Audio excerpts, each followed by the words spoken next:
Untuk teman saya ini sudah ada tiket ingin mengaktifkan STR, yang kedua juga ingin aktif menjadi anggota IB, tetapi ini perlu waktu karena harus mengumpulkan dana dulu.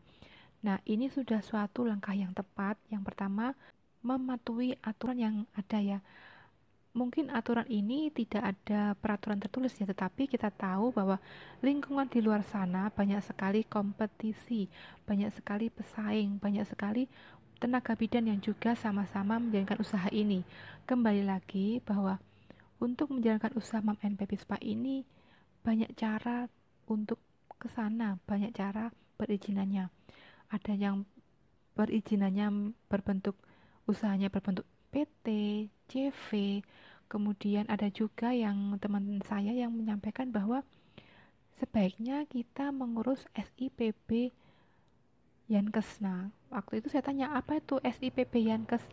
Artinya begini, teman saya ini bekerja di bidan yang sudah memiliki praktek mandiri bidan, bahwa sekarang itu kan di dalam menolong persalinan itu tidak boleh hanya satu orang, tetapi harus minimal dua orang. Nah, teman saya ini bekerja di praktek mandiri tersebut. Kemudian juga seorang bidan yang bekerja di suatu fasilitas, misalnya di praktek mandiri bidan itu juga harus mengurus SIPB, tetapi namanya SIPB Yankes. Dengan memiliki atau memegang SIPB tersebut, SIPB Vaskes tadi, kan kita boleh membuka layanan home care dengan menggunakan perizinan menggunakan SIPP Vaskes, dan sebagai bidan penanggung jawabnya adalah bidan yang memiliki praktek mandiri bidan tadi. Kemudian otomatis di atas kita ada pihak puskesmas dan juga ada IB dan juga ada Dinkes. Nah, itu yang perizinan usaha Mam NP Spa ataupun home care yang berdasarkan menggunakan surat izin praktek bidan Vaskes. Nah, semoga saya tidak salah ya. Ini informasi yang saya dapatkan dari teman saya. Nah, kendalanya bagaimana kalau teman bidan kita yang seperti teman saya ini yang betul-betul mandiri, tidak bekerja di praktek mandiri bidan, karena beliaunya juga memang ingin mandiri, karena memang betul sekali bahwa waktu kita pelatihan itu, setelah mengikuti pelatihan, kita diperkenankan untuk memberikan pelayanan baik itu home care maupun di rumah kita.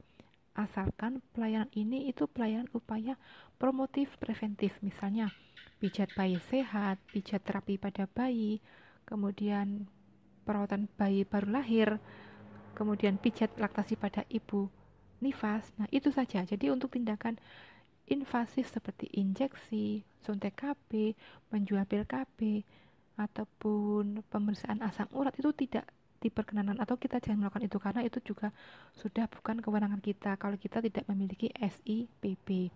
Nah, jadi intinya semoga teman-teman semuanya bisa mengetahui ataupun bisa memilah-milah perizinan yang digunakan apa.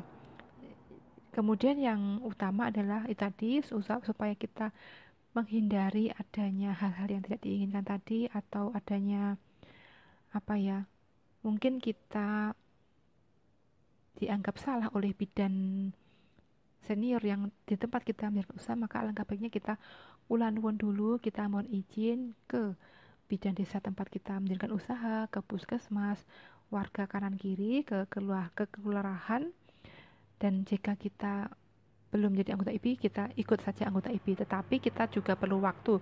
Kita sampaikan saja pada bidan senior kita ataupun kepada kepala puskesmas kita berniat untuk mengurus STR jika memang STR kita mati, atau kita juga akan berniat untuk menjadi anggota IPI, tetapi kita perlu waktu untuk mengumpulkan dana. Jadi izinkan kami untuk tetap bisa melakukan pelayanan home care terlebih dahulu, sehingga jika saya bekerja dengan home care ada pendapatan, maka saya bisa mengurus STR dan bisa menjadi anggota IPI.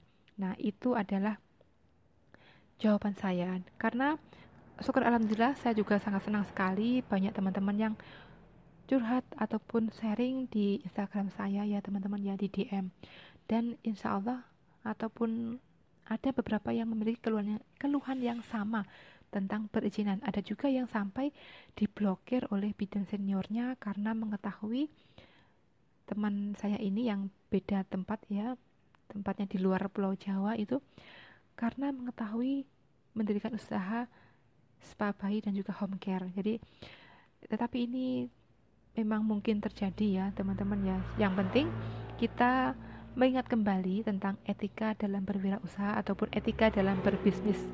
Nah, di sini ada beberapa ciri wirausaha yang berhasil yang berhubungan dengan etika bisnis, yaitu yang pertama, kita harus memiliki visi dan misi serta tujuan yang jelas, memiliki inisiatif dan selalu proaktif, berorientasi pada prestasi, berani mengambil risiko. Tapi berani mengambil risiko artinya di luar dari hal yang negatif ya. Kemudian kita harus bekerja keras, bertanggung jawab atas segala aktivitas yang dijalankan, komitmen pada berbagai pihak. Nah, ini yang sangat penting, komitmen pada berbagai pihak. Dan yang terakhir ini yang berhubungan dengan masalah kita, yaitu mengembangkan dan memelihara hubungan baik dengan berbagai pihak. Nah, sebagai upaya kita untuk menjaga hubungan yang baik dengan sesama teman sejawat maupun lintas sektoral seperti bidan, perawat, terapis, dokter, ataupun tenaga kesehatan yang lain, kita juga harus bisa mengkomunikasikannya. Kita ikuti aja bagaimana perubahan lingkungan yang ada di luar organisasi kita atau usaha kita. Karena lingkungan di luar sana itu kan terus berkembang ya, apalagi peraturan perundang itu sewaktu-waktu juga berubah. Nah, semoga kita bisa mengikuti perubahan tersebut supaya usaha kita bisa semakin meningkat, semakin berkembang dan tidak ketinggalan dari sesuatu yang sudah ditetapkan oleh pemerintah. Semoga video saya ini bermanfaat dan bisa menginspirasi teman-teman semuanya. Semoga teman-teman bidan yang menjalankan usaha yang memiliki masalah, semoga masalahnya bisa diselesaikan dengan baik, dengan kalem dan tegas. Artinya kalem dan tegas itu kita selesaikan permasalahannya. Kita bicarakan bersama jika ada pihak-pihak yang mungkin tidak berkenan dengan usaha kita. Kira-kira masalahnya di mana ataupun kita harus bagaimana. Selama saran tersebut kita bisa melakukannya, kita bisa menjangkaunya, dan mungkin itu sarannya baik, kita ikuti saja. Jadi di sini saya tidak memihak pada salah satu pihak. Di sini saya berterima kasih kepada teman saya, memberikan gambaran kepada saya. Saya mendoakan untuk teman-teman semuanya, semoga selalu diberikan kemudahan, diberikan rezeki yang melimpah, sehingga bisa nantinya rencana-rencana yang sudah terancang ini bisa terrealisasi dan semuanya bisa berkembang dengan baik. Mungkin demikian ini video saya yang cukup sederhana.